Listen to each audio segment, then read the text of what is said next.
Welcome to the Genesis of the Doctor podcast, where we're taking a journey through the time and space of the history of Doctor Who. I'm Tris. And I'm Joy. And welcome. So, for today's episode, we're going to be talking about the fourth and fifth serials of Doctor Who, being the Keys of Marinus and the Aztecs. So, right off the bat, I just gotta say, I was shocked at how good Keys of Marinus was. Yeah, it was very good. Like, there were definitely a couple episodes in the serial that were a little all over the place, but I really liked the idea that each episode, for the most part, was different. Like, it wasn't stuck in one place the whole time. I mean, I guess technically stuck on the same planet, but it was really interesting how every episode kind of brought them to a different area, a different threat, and how it was a bunch of basically a bunch of short stories that tied into one larger one. Yeah, pretty much. And like the locations were so varied too. Mm-hmm. Like none of them were really similar to each other. Yeah, like there was actually a lot of really cool things going on there. Granted, at times it felt hard to remember it was indeed the same planet, but yeah. But there were definitely some weird things. Like, I gotta say, the very first episode in the serial, I didn't get the impression that the Vords were evil. I actually thought that the old man was actually, like, tricking them. Like, I actually thought the idea of control over Marinus didn't actually sound as good as they were making it out to be. Like, something about it seemed really, like, suspicious, especially with how they got forced, like the party got forced into helping, that I thought it just felt really suspicious, and I was surprised Ian and the Doctor didn't catch on to that. It's also especially funny because, like, you know, first we were talking about how the good people want to use mind control, and then they go to another place, and now there's bad people using mind control. Yeah. Like, the first thing they do is they run into brains that are taking over people's minds, and sometimes it's good to do that, and sometimes it's bad, I guess. I definitely have some thoughts about that. But one thing I wrote down that was really funny was how bad, unfortunately, just product of the time, how bad they were at pretending there was an invisible wall around the TARDIS. Yeah. It was so funny to me how they're like, wow, there's this wall here. And as Susan walks around the whole TARDIS to try to, like, trace it, Ian steps in front of everyone else closer to the TARDIS through what should have been the invisible wall. I was just like, all right, Ian, you didn't have to go that way. There were a lot of, like, not very good special effects in that. But the guy I found falling. them funny for the most part. Yeah, the guy falling. And, like, it was super obvious that it was a toy set when they were doing the zoom in. The toy set is fine because you have a lot of things in media that do that. Like, even, like, Godzilla back in the day. Like, that's just kind of a product at the time. And I think, I actually think it's kind of cool when they do that because it means they built, like, a whole little, like, set. Like, a whole little, like... Yeah, it is. I think it's actually really cool when they have things like that. Sure, it's obvious when it's, like, little miniatures, but... It is also worth noting, though, that, like, this was filmed for a 1960s TV set. Mm-hmm. So, like, it would have been a lot less obvious then. Yeah, that's true. That's true, too. Apparently, with the guy falling, though, originally they were just going to have a splash there. And then I think, like, the director was like, no, we need to actually show what happens. And then when he saw that shot, he was like, we should have just done the splash. We should have just done the splash. No, like, it's funny. It's so funny how it's, like, very obviously, like, a cardboard cutout of a guy just, like, pushed down into the water. The screen track, like, oh, I was not ready for it to be as funny as it was. I mean, they could have just bought, like, an articulated doll and just dropped that. They could have. I guess they really didn't have the production costs at the time. Yeah. Also, as a fun little coincidental parallel, Edge of Destruction ended with Susan and Barbara finding the footprint of the Yeti. And now Keys of Marinus started with Susan following new footprints early on. That is true.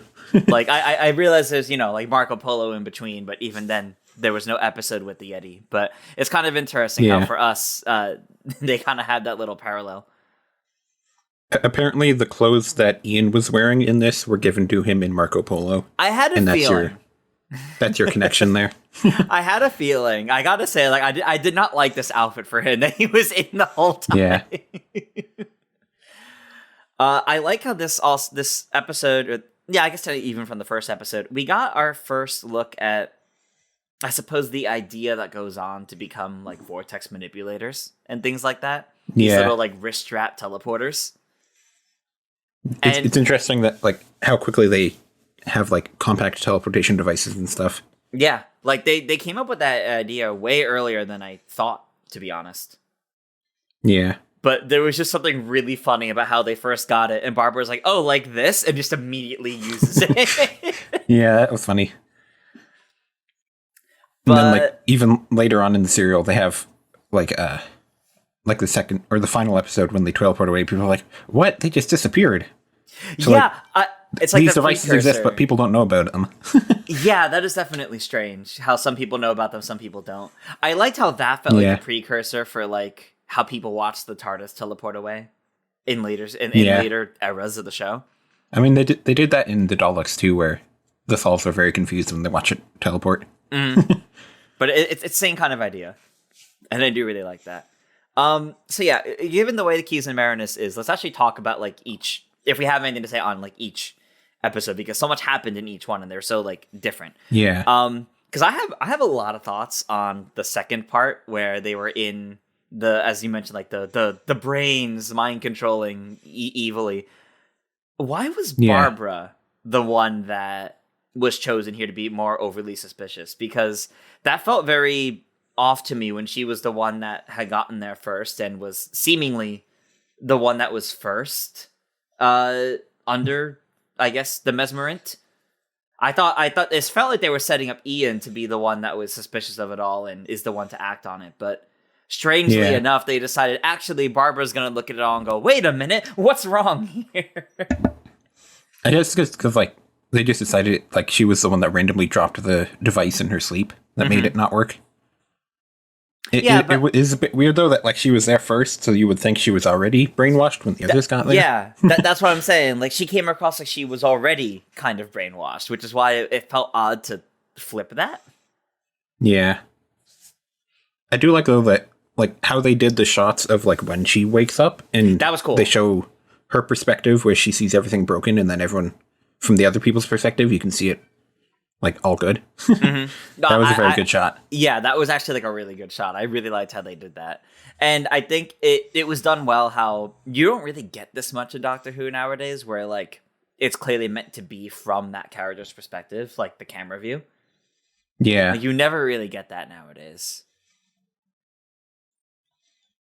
Outside of like a very specific Series 9 episode. But yeah. No, but also, can we talk about like Barbara just going all out and destroying the brains? Yeah, that was funny. Like I appreciate that she was quick to act, but wow, like Ian and Barbara are like low key on kind of a murder spree throughout this whole serial. Yeah. But I think the brains were a little weird too, because I couldn't tell if they were meant to be like an alien thing that just looked like brains, or if they were like evolved. They were very silly looking. They looked like something out of a cartoon, but I think they were supposed to be like they've evolved past bodies, so they were like this maybe like the Marinus natives. I guess you don't really get much detail though, because they die very quickly. They die very quickly. Yes, Barbara makes sure of that. Yeah. And then we have a couple of temporary companions through the rest of the serial at that point too, which I kind of liked. Apparently, the reason why they did some of that was because William Hartnell wanted to go on vacation, so he wasn't in those 2 episodes. So Altos wasn't going to be. Altos was only going to be in that 1 episode, and I forget the woman's name, but she was going to be in all of it, but Altos wasn't, and so they expanded his role because the Doctor was leaving, essentially. I see. I mean, I was going to say, I really liked how the next few episodes we actually didn't have the Doctor, and it was just like companion-focused episodes, because We don't really get that much. Episodes focus just on the companion, so it is nice every now and then. But. And these are our first Doctorless episodes in the show. That's ultimately true. It's just because William Hartnell decided, since they were working for several months, he just needed a vacation for a couple of weeks. Yeah, but then that makes sense. It becomes interesting how, almost immediately we have Doctorless episodes. Mm-hmm. It is nice, like, in retrospect, because it really lets you, like, see these companions shine on their own without the Doctor necessarily. Yeah. Which, I mean, this is also still the era where it definitely feels like Ian has a lot of what we know the Doctor to have, so. Yeah. But after the brains, and then when they're in the jungle, I have a lot of questions about this one. There's a lot of, like, funny little things about this. Like, why Susan decides to just lay on the ground for no reason really early on before getting attacked by vines. Yeah, and you also notice how, like, they very often, Susan sees something that nobody else sees, and then they're like, no, you're just making it up. Yeah, and it turns out think with how she often, wasn't making it up. Exactly. You would think with how often it's happened, they'd start to believe her a little bit more. Yeah, it just keeps happening, and they're just, like, very dismissive of it until somebody else interacts with it. I also have in my notes here, there was one really funny moment to me that I, like, went back to, like, actually make sure. When Ian uses the statue to go after Barbara, after, like, it rotates and he's, like, kind of steps out, you hear the sound of someone in the studio just violently coughing. And I was like, wow, I feel so bad, because I'm sure, like, higher ups looked at that and it's like, we can't redo it. We have to use it. But yeah. like, it's faint, but I was listening, I was watching with the headphones on, and I was like, wait, did Ian cough? And I went back, I'm like, no, that wasn't Ian. Okay.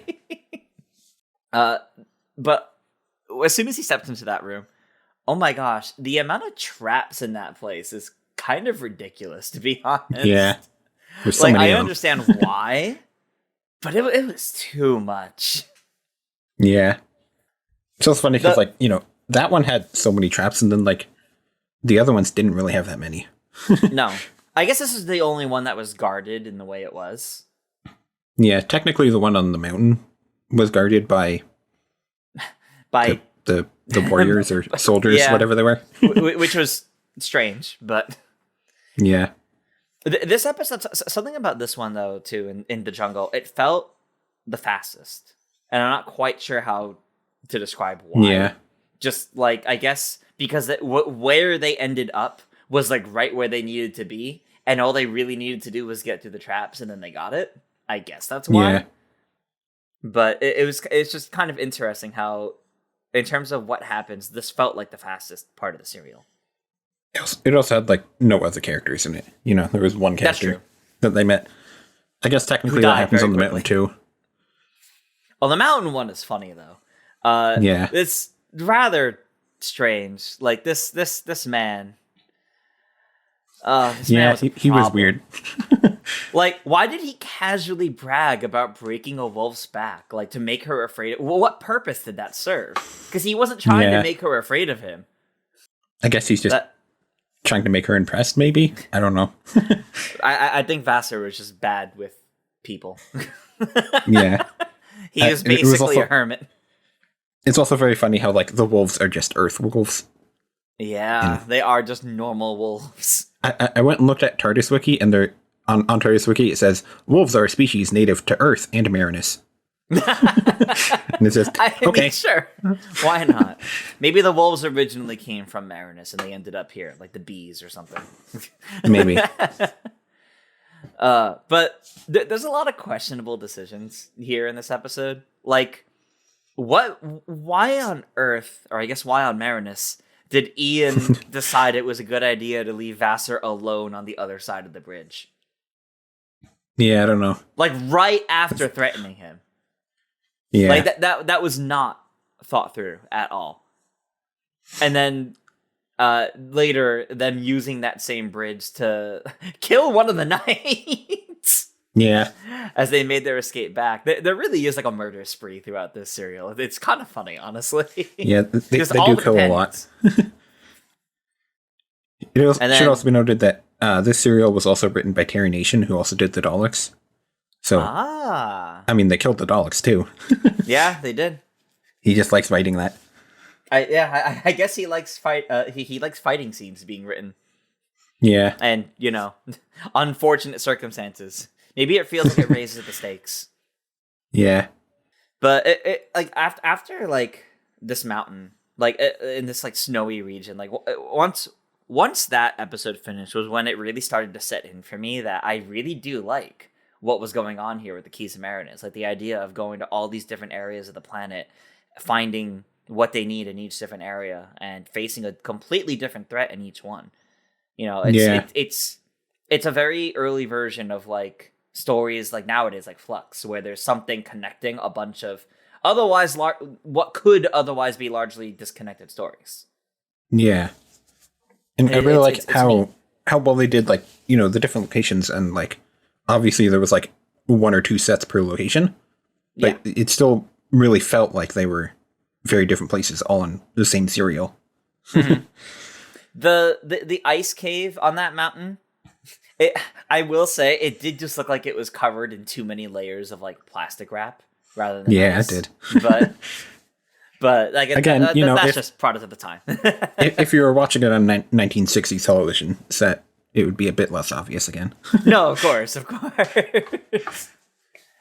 And then after the mountain, we jump into Ace Attorney, I guess. Yep.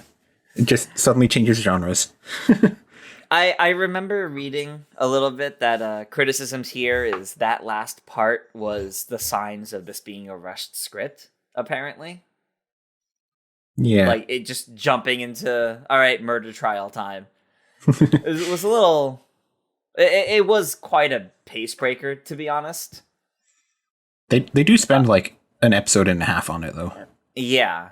So that part felt like it dragged a little bit. Like it was interesting seeing how they went about solving the murder and everything, but it was definitely paced very differently than all the rest, and it's what made me really question Marinus as an entire planet at this point, because every area of Marinus we've seen is so different, and the ideas you get from the first few is that this planet's like collapsing. This planet's like having a lot of trouble, and they need the Keys of Marinus to restore order. And like society's on the verge of collapsing. But then we come here, and it's like this happy, well, not quite happy, but this town with like a vault, and it's largely normal here. Yeah, it's just like randomly a thriving city, just out of nowhere, and everything else is like wasteland almost. Exactly. It's what made me call into question like what Marinus even is, and if they really do need the machine to restore order like they wanted. Because at this point, I still felt convinced that it was he was actually lying to them, and that he was evil. Granted, we saw him get killed in a fade to black at the end of the episode, but still. Yeah. I did find it funny how, like, we watch him get murdered in the first episode, and then no one knows about it until they get back. Well, yeah, I mean, how would they know about it? That is the last bit here, though. The whole end felt kind of abrupt.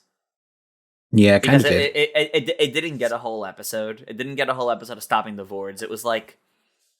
It was a bit more than half the episode, I'm pretty sure. But it was just kind of... rushed feeling, I guess. Yeah, they kind of just defeat them very quickly. Yeah, they defeat them by using the fake. I like the whole trial stuff though, because it was you got to see like the Doctor really shining there, where like his investigative mind was really working out. That was great for the Doctor, honestly. Like the whole trial, like I actually really liked that the role the Doctor played in all of that, and seeing the genius that he really is. Yeah. I did find it weird, though, how it's like, nobody believes him that there was a third person in the room, and no one could find the key, so you would think they would just assume the third person ran away with it. And then... yeah? No one believes him. I mean, that ended up not being what happened, and it was just hidden inside of the weapon. Mm-hmm. But still. It's still... yeah, it was a bit strange. They had a very weak case against Ian. Explored. Yeah, they did have a very weak case But then against him for. I guess the prosecutor was in part of the conspiracy and everything, though. So I guess it makes sense they had a weak case there. And they did say like crime like murder was like rare there. So yeah. So they just believed it, even though there were a lot of details that didn't make sense. But even after the trial, though, like the ending to the Keys of Marinus of destroying the temple and destroying the machine and stopping the Vords was really just kind of rushed, honestly. And I wish we got more on that. Like, I can't even tell you what the Vords really wanted. Yes, they wanted the machine for control, but they didn't really go into that at all. We know the Vords came from the submarines that could get through acid, but we don't even know if they were like people or if the rubber suits were meant to be like what they looked like. Because since they were called Vords and not simply other people of Marinus. Yeah, they really don't expand them much, which also makes it weird because like they never show up on the show ever again. So we still don't know anything about them. Apparently they've been in like some side material, but never the show itself. Huh. So it's like, we really don't know anything about them at all. Yeah. It is so funny how weird. They mentioned that the machine would be able to make the Vord nice. So like, even if they gave them the right keys, they wouldn't have gotten what they wanted out of it. Because the Vords were talking about how it'll give them control. It's like, well, no. It would control you. No. Yeah. That's what he was doing for all these years. So I think that was a bit of a problem of some conflicting script writing, unfortunately. Yeah. There was also another funny scene in that final area where when they walk through the door to the main room, one of the Vords trips over it. Yep. Which I found that very funny. I guess it's there's definitely a bunch of little funny things throughout Marinus. It's like that scene in Star Wars where the stormtrooper hits his head. It just becomes a funny moment. It's a funny moment. We'll keep it in. Yep. But yeah, I really liked the variety that existed in Keys of Marinus. Very good set of 6 episodes. There were some weak points, but having all that variety definitely made up for it, I would say. Yeah, no, it definitely did. Especially after everything we had of the last few serials where they were largely contained to specific areas. Yeah. It showed how much they can work with a few sets, just completely different themes to each one. Yeah. But I would say Keys of Marinus might be my favorite of the episodes of the serials we've seen so far. Yeah, I'd say I probably agree with that. And this is like one of the very few Terry Nation serials that don't have Daleks. Because I think he's done like... I think he does like 3 Dalek ones, and then there's like maybe 2 non-Dalek ones. I think. Something like that. Okay, so a lot of Daleks, basically, yeah. Yeah, and then obviously he co-owns the Daleks as a character. So like... Yeah. He has copyright inclusion with all the other Dalek episodes, but he only wrote a couple of them. Oh, okay. I think one's the one from next season, and then I think he comes back like a decade later or something and does another one. That's quite some time later. Okay, yeah, that's fair. Well, good on you, Terry Nation, because Keys of Marinus, good. Yeah. Apparently they were also, like, there were going to be different pitches for this serial where they were, like, historical episodes, but then because of the Daleks, like, hitting so well with the audience, they decided they wanted more alien stories and less historical episodes. Which is ultimately why they went for this. Which is funny because we didn't really have many aliens in this serial anyway. Yeah, but I mean, it's still like an alien planet and stuff, which is ultimately what they wanted. And I think that was done well. And then otherwise, we only have Marco Polo and the Aztecs were the historical ones. I don't think the remaining 2 were historical. I'm not sure, though. Well, let's use that to segue to the Aztecs, because I was actually pleasantly surprised by this serial. So obviously we have the TARDIS landing with in the Aztec civilization, and specifically landing in a tomb that only has one way out, no way in, theoretically. And that's like the whole problem, the whole story, which I think is kind of neat. The whole problem is we got to find a way to get back to the TARDIS, and that's what really starts it all. But they do kind of like doing this that. whole thing. Yeah, they do. This one was a bit different in how they did it, but like, they pretty much almost always are like, hey, we need to get back to the TARDIS, and it's always difficult. Yeah. But this one really is. This one really came about because Susan and Barbara couldn't wait for everyone else to go adventure. Yeah. Like, I guess it's a good thing Barbara actually looked around the room they started in and went, "It's the Aztecs," and decided to put on a bracelet just for fun. Yeah. Because if she didn't, this episode would have gone, or this serial would have gone very differently. Yeah, sure would have. And then they also use this they use to establish the concepts of fixed points in time and how you're not supposed to rewrite history. Mm-hmm. Not even like just fixed points, but also just the idea that just because we're time travelers doesn't mean we should try to change history. Yeah. Like Barbara really tries a few times to actually use future knowledge to change the history, and I was actually like worried at how much she was doing it. I'm like, is this going to be what sets the Doctor in that motion of like we can't do this? And yeah, they butted heads about it a few times. But I also really liked how, despite arguing about it, they also were really like working together. Like, because I think the Doctor really understood why she was trying to do that. Yeah, I feel like he kind of wanted to like show her how like you're not supposed to really do it. And he wanted to show it to her and not just tell her. Mm-hmm. And I find it interesting how very early on they did establish like those concepts, like you're not supposed to rewrite history and stuff. Yep. And that's like the first thing Barbara tries doing, though. Yeah. Well, if they believe I'm this god, I mean, I could get them to do better. I can get them to not kill. I can get them to not get killed when the Spaniards come in. Yeah. I will say, and this is kind of more of a serious note on it too, given how the episode, like the whole series started in the first episode, I was a little worried it was going to be a bit much, but I was pleasantly surprised that this story was not as racist as I was expecting it to be. Yeah. It's not super progressive by any means, but it's also not as bad as it could have been. No, like I was genuinely worried because like early on, like at first we even had like the Doctor and Susan and stuff talking about how like, oh, like they're savages. It's like, okay, I got really worried it was only going to be that the whole time, and like only Barbara sees that there's more than that to them or something like that. Thankfully, that's not where they went.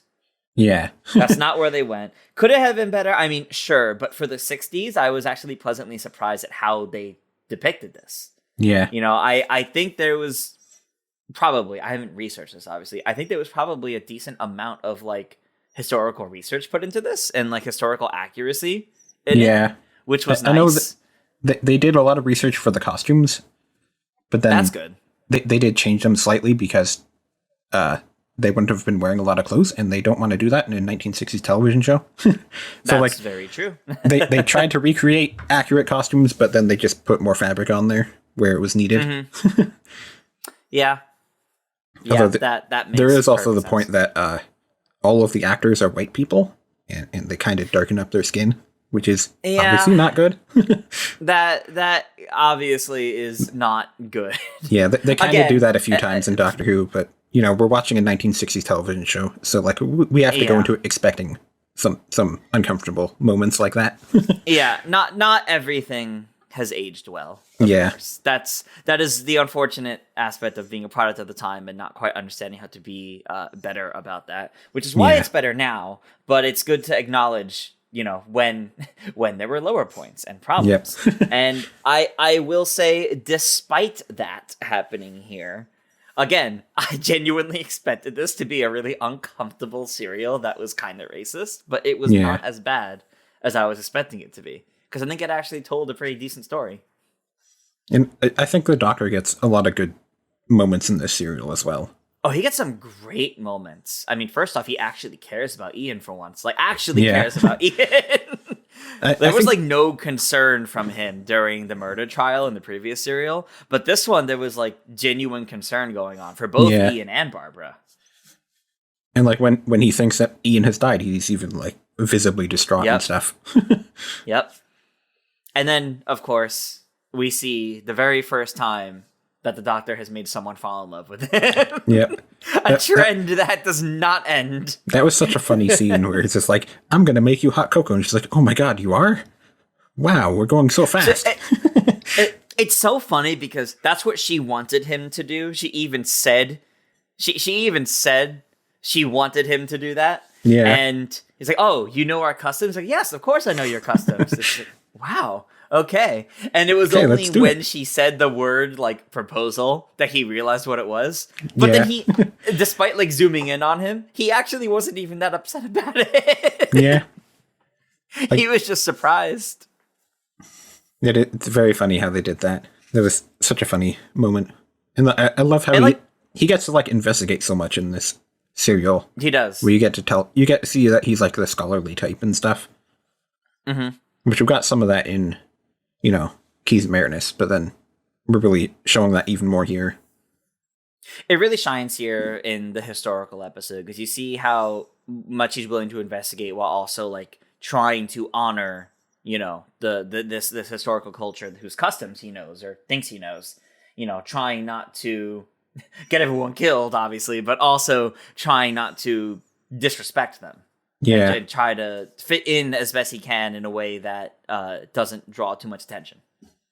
Yeah. And then Susan's just kind of sent to school, and then we never see her. Until the end.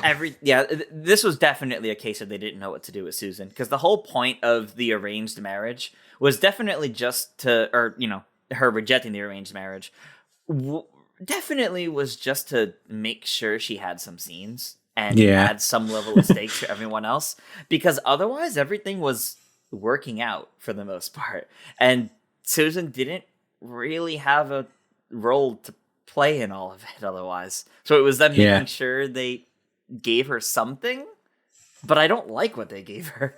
It felt very out of place.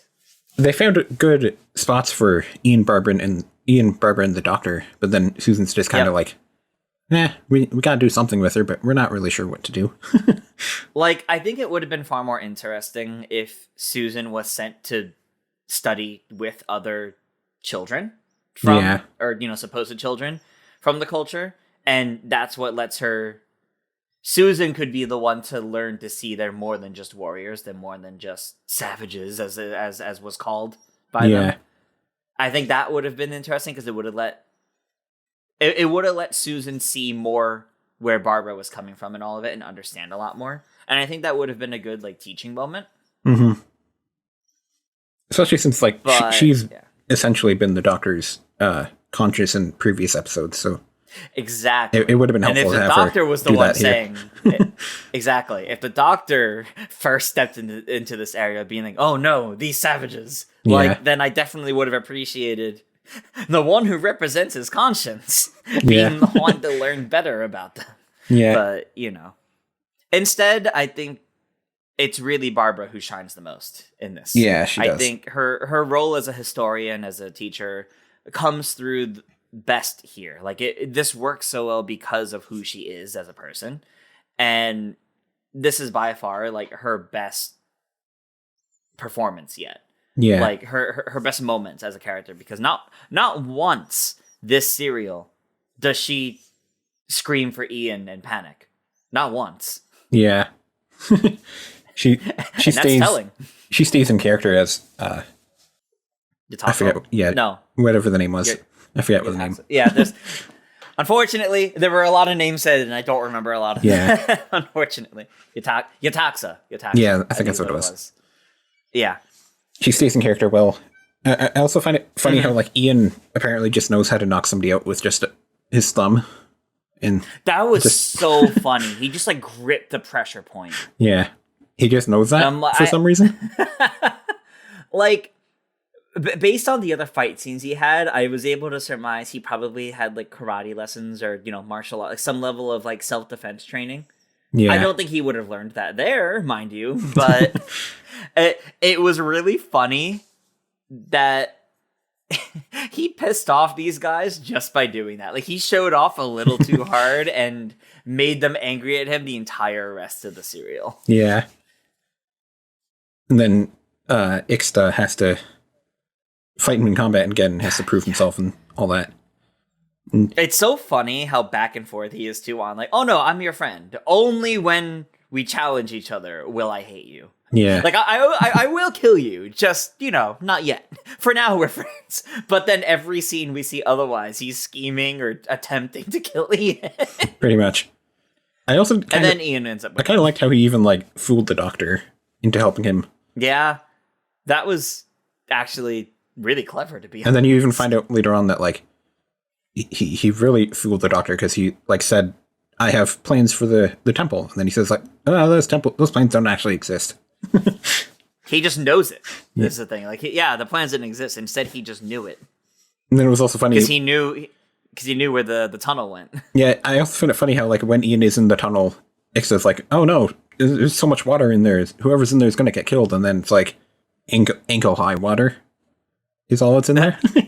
Yeah, and like it part of that is maybe it was gonna go higher than that. Like part of it was maybe he was just trying to make the doctor fearful for Ian's life, but then he also goes and tells the high priest that like Ian's dead. We're good.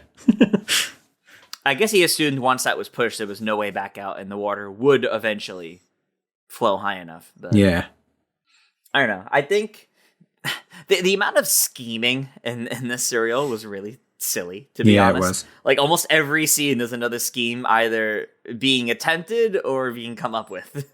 Yeah. I also don't really get why Barbara admitted to her biggest foe that she wasn't really the goddess. Yeah. That it's like she was sick of what he was doing. He's like, yes, I'm not, but who's gonna believe you? It's like, well, you should not have said that, man. You should not have said that. Especially because, like, they're outside and everything, so, like, there's a distinct possibility somebody would overhear that. Maybe it wasn't the best idea. Even beyond that was probably the closest point she was to getting him to believe she was her. Yeah. That was like it's not like he wasn't in the middle of another scheme. She just called him out for the failure of a different one.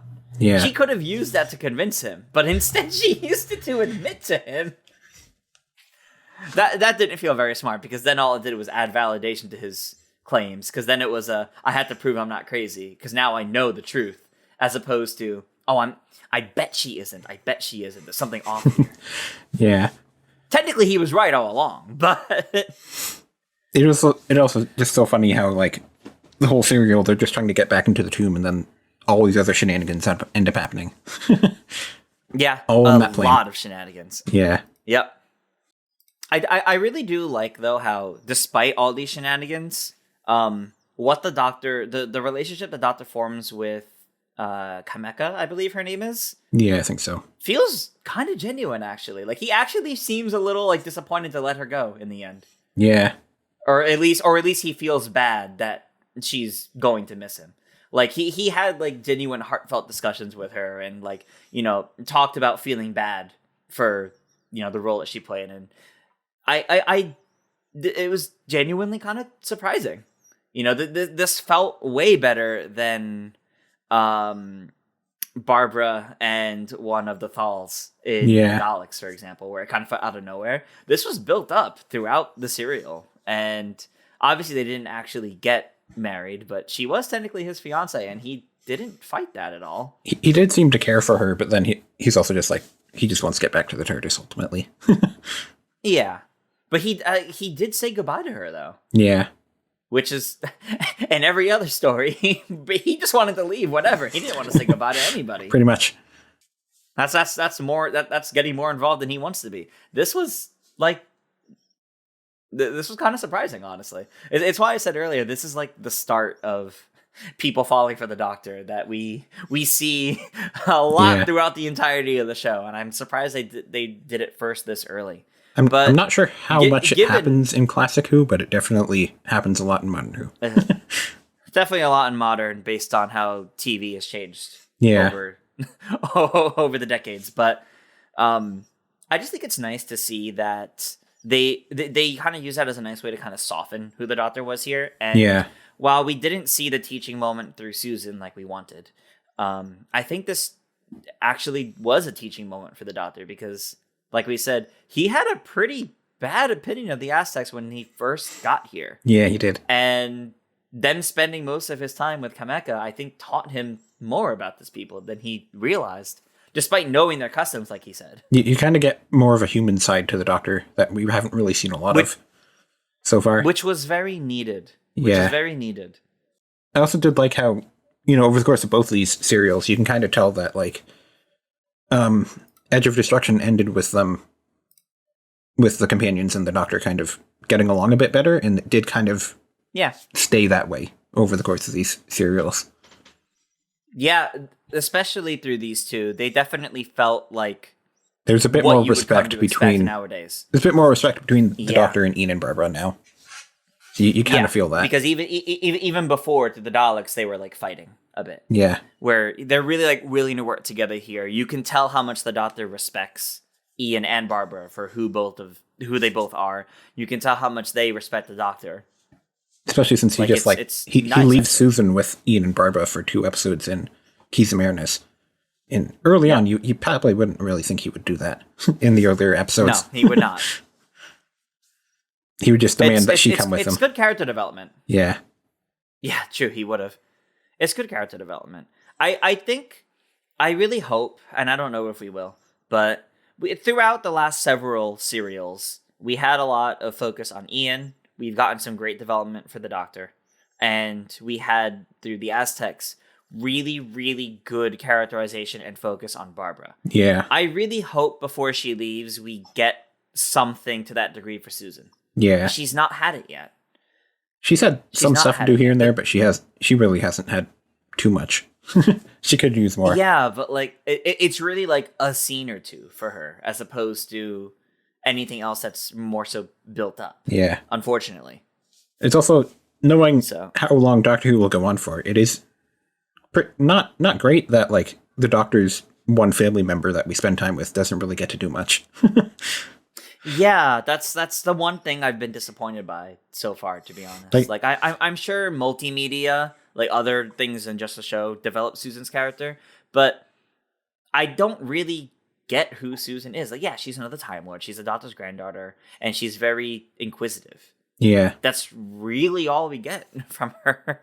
Like, obviously, at this point in time, they weren't exactly planning on Doctor Who becoming as big as it was. But from the perspective that we're at now, it's kind of disappointing that Susan doesn't really get to do much when she's here. And then they never bring her back on the show ever. Yeah. They need to bring her back at some point. Someday we really just need the Doctor to run into an older or regenerated Susan. Yeah. I mean, it could be before, the fall of Time Lords or whatever, like whichever iteration of that we want to use. Like, Time Lords run around wherever in time and space. The Doctor can easily run into any instance of them from before then, as we actually have seen before. Yeah.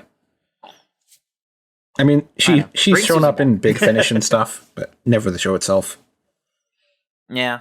It would be nice. Come on. I feel like running into a regenerated Susan would spark a very serious conversation from the Doctor. Like, yeah. Even though the Doctor looks at regeneration for the most part as he has said to Clara before, it's man flu. Like, yeah. And how seriously he tends to take his own regenerations. I imagine seeing that his granddaughter has regenerated would make him feel a bit bad. I feel like just to have the actress come back, maybe have her regenerate part of the way through a serial or something, or an episode. Oh. Just so that we can have her there, at least. Yeah. You know what? I'm going to say it. With how much we've seen so far, I know we had Ian make a cameo in Power of the Doctor most recently, but I think one of the biggest things Doctor Who could do now would be to bring Susan, as in Susan's actual actress, back as Susan. Yeah. In modern. Because they could finally do something with her character then. Yeah, because I believe the Big Finish audios are very recent, so it's like she's very recently been doing stuff with them. So they should have her on the show. Mm-hmm. I don't know how far from now, as in like from the serials we've been watching. I'm not sure how far until she leaves. I don't remember. I think it was Dalek Invasion of Earth, but I don't know how far from where we are now that is. I think it's like the first half of season 2 is when she leaves, I think. Okay. So that's I think it's like one of the so that's first not few terribly far serials. then. So we don't have that much more time with her, unfortunately. I hope that's the serial that, or ideally before then, but I hope that's a serial where she gets a lot of good focus then. Yeah. Because especially if she's leaving, then she should. And from what I know of her leaving, it's like the Doctor leaves her with a man that she fell in love with, I think. So like, hopefully she's actually getting developed in that serial, and it's not just that. Here's a guy that nice. she said hi to, and I'm leaving her with him. Oh man. Oh, let's hope not. But yeah, I guess we'll get to that. Working back a little We'll bit. get to that kind of soon-ish. Just kind of soonish, yeah. We're almost at the end of season 1 here. Yeah. And then, factoring in any lost episodes and lost serials and whatnot too, it might end up being sooner than we expect, but we'll see. Yeah. To wrap up, to go back a little bit, though, and wrap up specifically the Aztecs. How would you, as a whole, now that we talked about it, did you like the Aztecs, you would say? Would you like it more or less than other serials, or is it on the lower end for you? I think out of what we've seen so far, I would say it's probably my least favorite one, but that's mostly just because I think all the other ones are very good. Yeah. I don't think this is terribly bad. There's some not politically correct moments in it, obviously, but from the perspective of understanding that we're watching a show from the 60s, I think it's fine, but I just think that all the other ones are amazing, and this is just fine at the end of the day. Yeah, that's exactly how I feel. I think really what makes the Aztecs, the best part of the Aztecs to me, is Barbara in her element. Yeah. It's Barbara as a historian playing with history. And that's what I like about it. But that's kind of the only thing I like about it. Yeah. I would say Edge of Destruction is probably still my favorite, just because of how self-contained it was and stuff. And I really like episodes like that, like Midnight and Wild Blue Yonder. Yeah. Those are very good episodes. Yeah. Keys of Marinus is probably my second favorite though so far. Mm-hmm. I think I would swap the order for me personally, with Edge of Destruction number 2 and Keys of Marinus at number 1 so far. Yeah. But I've not disliked anything that we've watched so far. I've actually been very pleasantly surprised. I was expecting to be more mixed on some of these serials by now, but I'm actually having a very good time with these. Yeah. It's been a fun time. Yeah. And for those of you listening to us, obviously, if you also wish to have a good time with these, and beyond simply watching the episodes alongside us, you can support us on Patreon. And by supporting us on Patreon for even just $1 a month, you can get into our Discord. And that's where we'll be encouraging even further discussions on these episodes that we're watching. And if you, I believe it's $5? Yeah.